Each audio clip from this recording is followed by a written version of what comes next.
I was thinking about this, I shared with you a slide or two that I created, spiritual enthusiasm among a boy.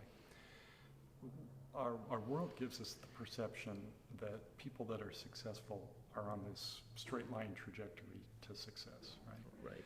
And that's just, if that's your perception, you aren't taking a large enough sample over a long enough time. That's right. Right? That's right. And that's where this age of 14 and 15 is so critical, because boys in that scouting range, they're going to be in the 12 and 13, they're going to have high enthusiasm.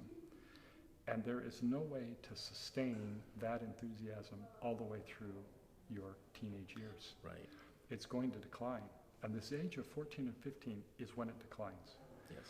And through that, and it won't continue down forever. When they get to the venture age, that curve turns around. Yes. It starts to go up again because they start to become interested in other things we'll talk about in a minute. But if we shortchange that declining thing, if we think in our minds we can't have any decline, we shortchange those boys from learning about how to deal with failures, about how to work against decline, how to Yes. turn things around. If I were to change the graphic, I would make it a whole bunch of little fish hooks on that Yeah. decline, because they have to continually turn and work That's right. about how turning that around, and that's just a critical thing for that age. And also at that age, dealing with just doubt. Like I teach religious emblem classes for my faith, which is Catholicism, and actually I know in a lot of the faiths, the emblems that are done at the age of like 14, 15, I think they do address some of that. Hey, it's okay to be Yes. questioning. Yes. It's okay to have doubts. Yes. Yes. And I think that's Yes. they feel good about that. Like, oh, okay, I'm not weird, that I'm doubting things. Yes. Then we teach another religious emblem from older kids, which all the faiths do as well. And that actually talks more about life. Yes.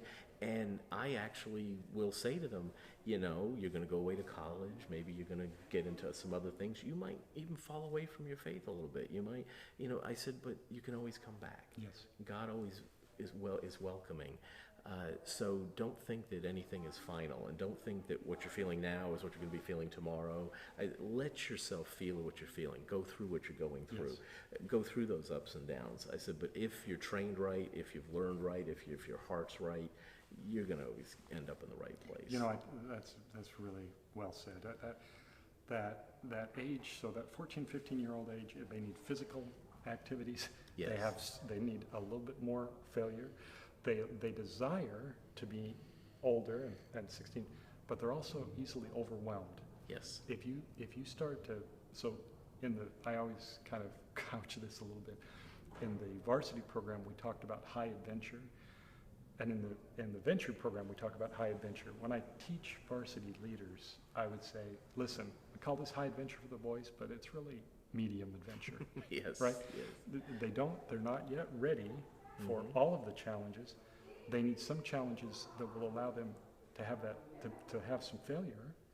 Right. But also, it challenges them physically. It gets them up for it, but it also lets them fall back a little bit. It's not as dramatic sure. as on the high.